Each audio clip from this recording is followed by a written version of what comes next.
مشکلات اور پریشانیوں کو دور کرنے کے لیے جہاں بہت سارے اوراد و وظائف پڑھتے ہیں، دعائیں پڑھتے ہیں، نوافل پڑھتے ہیں، ذکر و اذکار کرتے ہیں، تسبیحات پڑھتے ہیں، بالکل کرنے چاہیے۔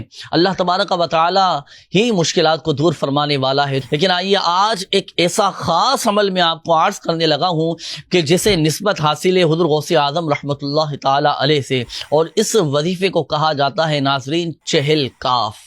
چہل کاف کی خصوصیت کیا ہے کہ چہل کاف کے بارے میں آتا ہے کہ مشکلات اور پریشانیوں کو دور کرنے کے لیے یہ بہت مفید مانے جاتے ہیں۔ چہل کاف یہ وہ 3 اشعار ہیں کہ جو حضور غوث اعظم رحمۃ اللہ تعالی علیہ نے بطور مناجات اپنے دل سے مخاطب ہو کر یہ اشعار کہے تھے۔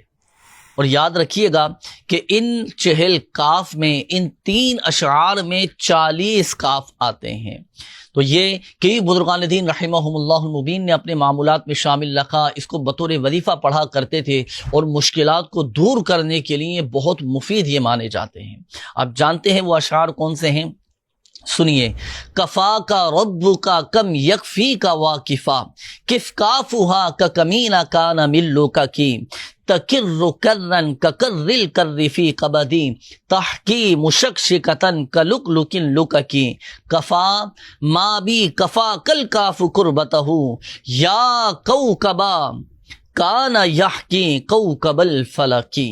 تو یہ وہ 3 مبارک اشعار ہیں جو حضور غوث اعظم رحمۃ اللہ تعالی علیہ نے اپنے دل سے مخاطب ہو کر یہ کہے تھے۔